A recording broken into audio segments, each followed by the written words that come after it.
अनेकांच्या पोटातील ओठावर येणाऱ्या गुपितांची बिनधास्त मांडणी करणारं बातमीपत्र। इतकी वर्ष कोल्हापुरात येतोय, मात्र माझ्यापर्यंत शाहू महाराजांच्या उमेदवारीची चर्चा नाही। मात्र लोकसभेच्या उमेदवारीबाबत निर्णय घेण्याचा मला एकट्याला अधिकार नाही। महाविकास आघाडीतील नेते मंडळी एकत्रित बसून जागा वाटप निश्चित करतील। कोल्हापुरातील दलित मित्र व्यंकप्पा भोसले यांच्या कार्यक्रमाला शाहू महाराज गेल्याने त्यांची थोडी प्रतीक्षा करावी लागली। शाहू महाराजांचा विचार ते आजही पुढे नेत आहेत। आमच्यापेक्षा वंचित घटकातील लोकांसाठी काम करणाऱ्यांना शाहू महाराजांचं अधिक प्राधान्य। श्रीमंत शाहू महाराजांच्या उमेदवारीबाबत कोल्हापूरकरांची इच्छा असेल तर मला व्यक्तिगत आनंद होईल। राज्यातील 48 जागांपैकी 39 जागांवर महाविकास आघाडीचं एकमत झालं आहे। उरलेल्या जागांबाबत महाविकास आघाडीचे नेते एकत्र बसून लवकरच निर्णय करतील। भाजपने जिंकणाऱ्या जागा सांगताना यापुढे सगळ्याच जागा सांगाव्यात असा माझा त्यांना सल्ला आहे। लोकसभेमध्ये शाहू महाराजांच्या नावाची चर्चा सुरू आहे, दुसरीकडे संभाजीराजांच्या नावाची चर्चा सुरू आहे। आमच्याचे कारण नाही काय कृष्ण आले पण आपल्याला हे आवडेल का? कारण गेल्या अनेक दिवसांपासून ही चर्चा जी आहे ती कोल्हापूरमध्ये सुरू आहे, महाराष्ट्रात सुरू आहे। महाराजांची पण ह्यापूर्वी पण इच्छा होती एकदा खासदार व्हावं असं। इतके वर्ष येतोय त्याची माझ्या कानावर कुणी घातलं नाही, पण आता तुम्ही विषय काढला तर या विषयाच्या संबंधीचा निर्णय घ्यायचा मला एकट्यावर अधिकार नाही। आमची आघाडी आहे, त्याच्यामध्ये काँग्रेस पक्ष आहे, त्याच्यावरती शिवसेना आहे उद्धव ठाकरेंच्या नेतृत्वात, आणि आम्हा लोकांचा राष्ट्रवादी पक्ष आहे।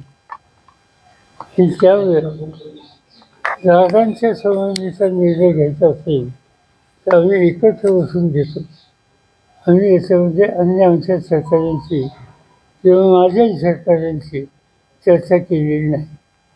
असं व्यक्तिगत मला विचारलं तुम्ही तर आमच्या सगळ्या सहकाऱ्यांना या प्रश्नाच्या संबंधी त्यांची सूचना असेल तर त्याचा आनंदच होईल, पण प्रत्यक्ष राजकारणात त्यांचा फारसा सहभाग नसतो, सामाजिक कामात त्यांचा सहभाग असतो।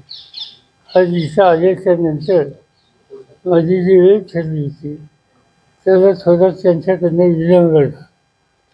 मला असं कधी होत नाही, पण नंतर कळलं की व्यंकप्पा भोसले एक उपयुक्तांच्यामध्ये काम करणारा व्यक्ती फटक्या विरुद्ध जातीचा, त्यांच्या कार्यक्रमाला ते गेले। व्यंकप्पाच्या कार्यक्रमाला ते गेले आणि आम्हाला त्यासाठी काही थांबायला लागलं। त्याचा अर्थ आहे की थोड्या शाहू राजांचा जो विचार होता तो ते आधी चालत होता। आम्हा लोकांच्या विजयीपेक्षा त्या उपयुक्त समाजात काम करणारा व्यंकप्पा त्याची भेट त्यांना महत्त्वाची वाटली। हे शाहू आंबेडकर किंवा फुले यांच्या विचाराशी सुसंगत आहे, आणि त्यामुळं आम्हाला आनंद होईल की ते कधी राजकीय निकाल घेत नाही, राजकीय पक्षामध्ये कधी सहभागी झालेली असं मी तर पाहिले नाही। सामुदायिक अनेक कार्यक्रमाला त्यांची उपस्थिती असते, आणि उद्या तुम्ही जे काय म्हणता अशी चर्चा कोल्हापुरात असेल आणि कोल्हापूरकरांची ही भावना असेल तर मी तर मागाशी सांगितलं की आमच्या अन्य सहकाऱ्यांशी मी काही बोललेलं नाही, पण व्यक्तीचा मला अतिशय आनंद होईल। सर आज मराठा बेधडक निर्भीड बिनधास्त मांडणी करणारा खबऱ्या लाईव्ह।